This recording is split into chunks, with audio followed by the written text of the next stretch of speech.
قل أعوذ برب الناس ملك الناس إله الناس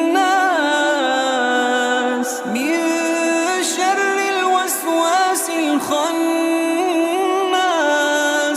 الذي يوسوس في صدور الناس